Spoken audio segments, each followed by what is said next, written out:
주님께서 여러분과 함께 루카가 전한 거룩한 복음입니다. 주님 영광 받으소서. 하늘에 올라가실 때가 찾아 예수님께서는 예루살렘으로 가시려고 마음을 굳히셨다. 그래서 당신에 앞서 심부름꾼들을 보내셨다. 그들은 예수님을 모실 준비를 하려고 길을 떠나 사마리아인들의 한 마을로 들어갔다. 그러나 사마리아인들은 예수님을 맞아들이지 않았다. 그분께서 예루살렘으로 가시는 길이었기 때문이다. 야고보와 요한 제자가 그것을 보고 주님, 저희가 하늘에서 불을 불러내려 저들을 불살라 버리기를 원하십니까? 하고 물었다.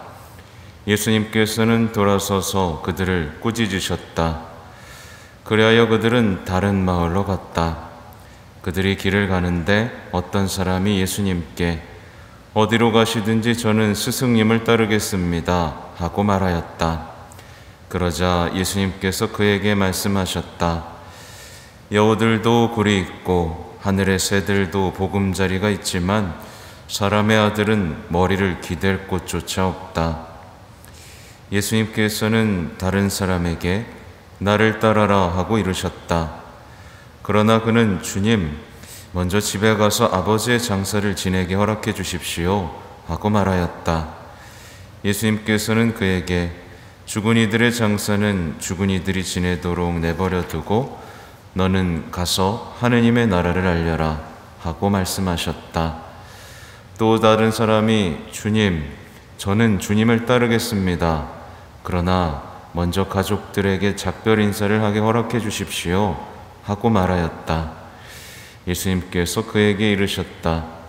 쟁기에 손을 대고 뒤를 돌아보는 자는 하느님 나라에 합당하지 않다. 주님의 말씀입니다.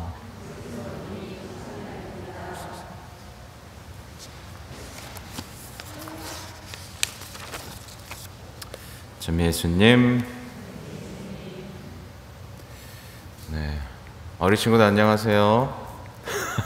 여기 어린이 친구들이 와 있어가지고 네, 꼬맹이들이 와 있습니다. 네, 우리 손 흔들었었죠? 한번 손 흔들고 시작할까요? 안녕하세요. 네, 잘 지내셨어요? 네.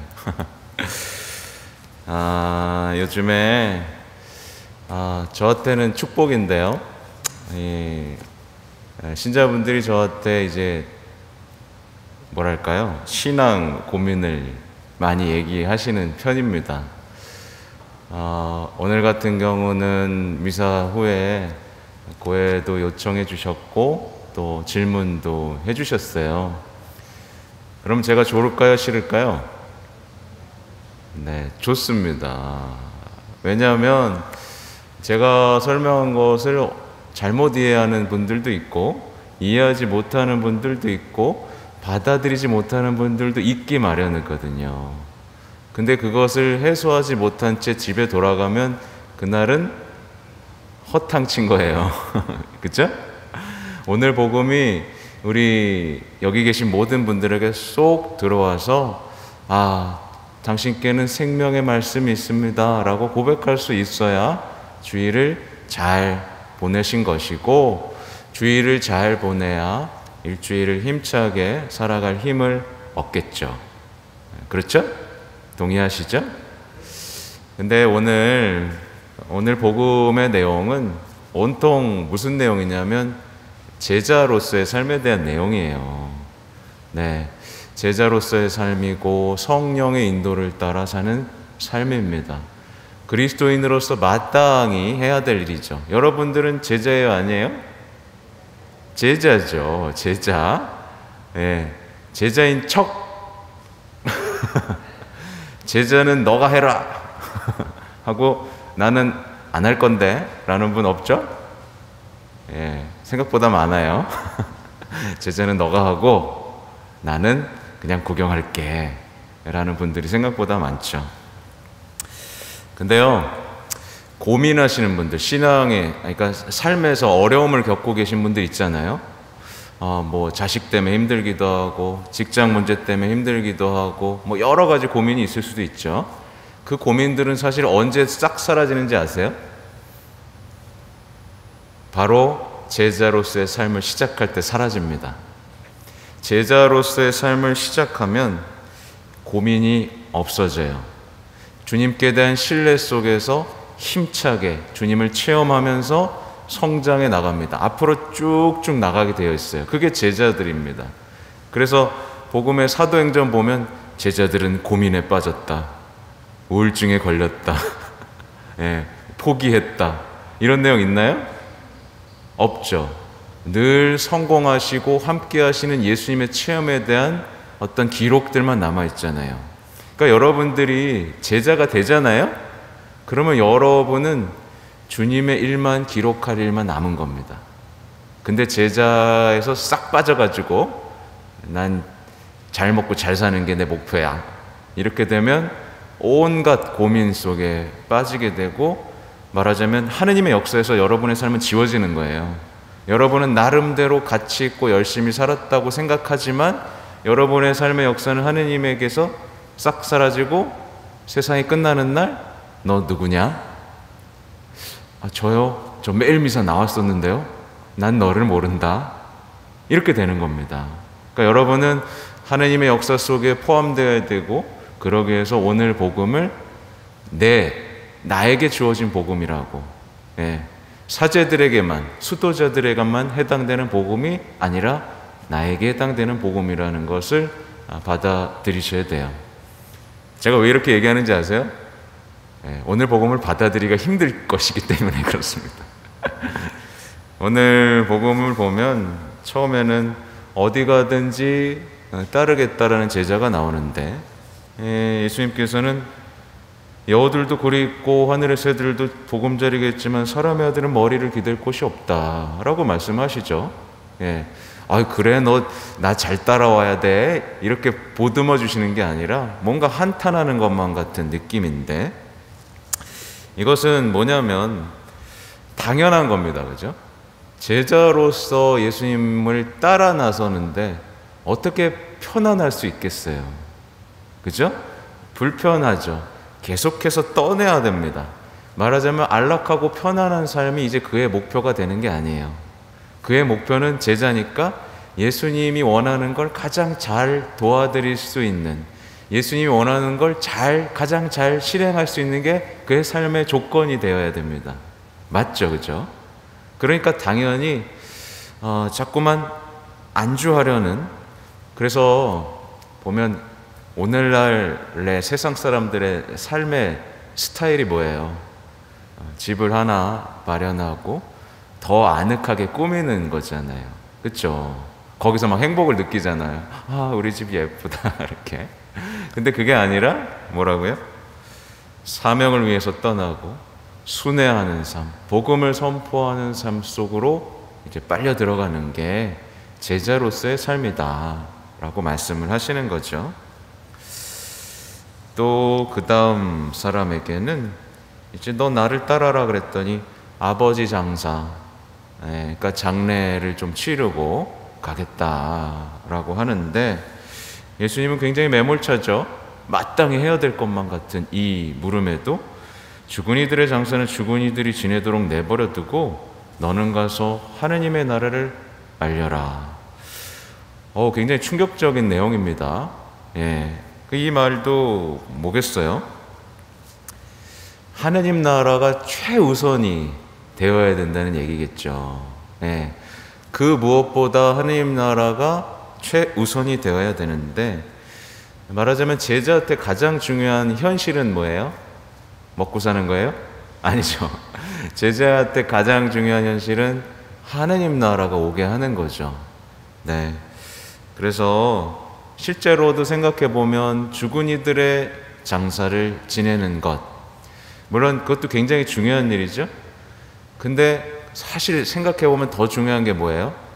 살아있는 많은 이들을 더 많이 하느님 나라로 데리고 오는 거겠죠. 그렇죠? 그래서 뭐 죽은 이들의 장사를 뭐 무관심하게 지내라는 게 아니라, 사실 죽은 이들도 하느님 나라에 갈 수 있도록 우리가 기도해 주기도 하잖아요.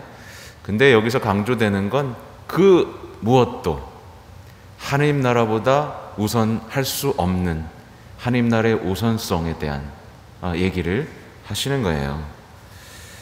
그리고 마지막 얘기는 뭐냐면 주님, 저는 주님을 따르겠습니다라고 얘기하면서 가족들에게 작별 인사를 하게 허락해 달라고 하죠. 근데 예수님은 쟁기를 손에 대고 뒤를 돌아보는 자는 하느님 나라에 합당하지 않다라고 말씀을 하세요. 말하자면 어떤 하느님 나라를 위해서 자신의 삶을 시작했다면 이제 뒤돌아보거나 후회하거나 어떤 과거에 사로잡히지 말고 힘차게 하느님의 나라를 향해서 같이 가자라는 얘기죠. 예. 근데 보면 많은 신앙인들이 우리만 봐도 그렇죠. 신앙생활 시작해놓고 후회한 적 있으시죠? 그죠? 나 괜히 세례받았나 봐. 나 괜히 신앙 가졌나 봐. 라고 하시는 분들 없나 봅니다. 표정을 보니까. 다행입니다. 그러니까 우리가 처음 세례 받았을 때 마음, 주님을 따르고 서로 사랑하면서 살겠다라는 그게 조금 어려울지라도 힘차게 나아가겠다는 그 다짐들을 우리에게 요청하시는 겁니다. 근데 이 지금 쟁기를 손에 대고 뒤를 돌아보면 안 된다라는 이 말씀은 오늘 제1독서에서 조금 더 구체화되고가 있어요.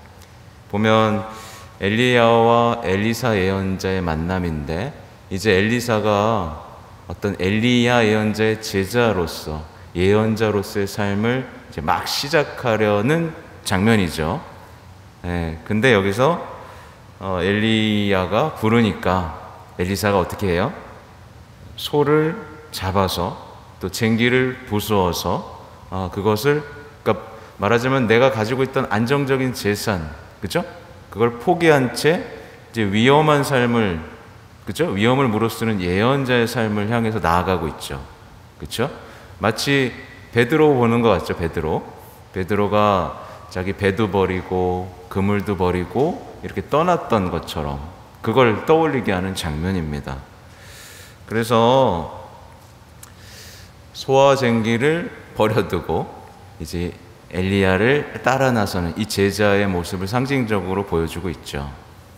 그러면 이제 우리에게도 질문을 할 수 있는 거예요. 여러분에게 소와 쟁기가 있겠죠? 그쵸?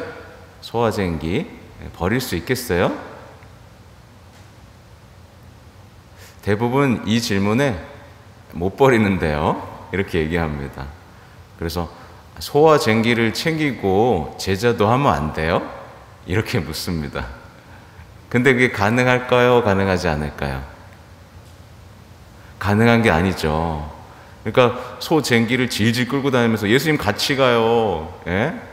예수님, 저도 예수님 일 하고 싶단 말이에요. 라고 하는 건 말이 안 되는 거예요. 그렇죠? 그래서 아까는 여기까지만 딱 설명을 했는데 그랬더니 이제 여기서 질문을 하신 겁니다. 아니, 저는 가족도 있고 보필해야 될 사람도 있는데 소 쟁기 버리면 나 어떻게 먹고 살라는 겁니까? 뭘 버려야 되는 겁니까? 라고 물으시는 거예요. 저는 그럴 수도 있겠구나 라는 생각을 하면서 다시 한번 설명을 드렸죠. 사실은요, 간단한 문제입니다. 여러분 제자 되길 원하시죠? 그렇죠? 소와 쟁기도 갖길 원하시면서 제자 되길 원하시잖아요. 그러면 제자로서의 삶, 제자로서의 소명 중에 가장 중요한 게 뭔가를 생각해 보시면 됩니다. 예를 들면 그런 거예요. 결혼하신 결혼 성소자들, 배우자도 있고 자녀도 있잖아요. 여러분의 소명이 뭐냐는 겁니다. 제자로서의 소명. 제자로서의 소명은 뭐냐면 배우자를 사랑하는 것이고 배우자를 통해서 내가 성장하는 것이고, 그렇죠? 예. 그리고 맡겨진 자녀를 하느님의 자녀로 키우는 게 여러분의 소명입니다. 동의하시죠? 그죠? 이거보다 중요한 소명은 없어요. 한 사람이 이 가정 성소에서 벗어나면 그 가정은 반드시 어려움을 겪게 되죠. 근데 이 서로 사랑하면서 자녀들을 주님께로 이끄는 이 소명에 집중하다 보면 이제 그 사람의 삶에서는 이제 필요 없는 것들이 보이기 시작합니다. 그죠? 아, 이런 것도 없어도 되겠다. 저런 것도 없어도 되겠다. 그동안은 안전장치가 많았거든요. 그러니까 이 자녀를 하느님의 자녀로 키워야 되는데 그게 아니라 나의 보험, 그렇죠? 내가 하지 못했던 것들을 하는 대리만족으로 생각하면 안정적으로 하기 위해서 뭐가 필요해요? 비싼 학원도 보내야 되고 여러 가지 해야 되죠, 그죠? 근데 하느님의 자녀로 키운다고 생각하면 그런 것들이 이제 조금씩 필요 없어가지겠죠. 그래서 예수님의 자녀, 그러니까 예수님의 제자로서의 삶을 시작하면 이제 뭔가 훌훌 털어버려도 되는 것들이 생깁니다. 왜냐하면 믿고 체험하기 때문에 많은 것들이 필요하지 않아요.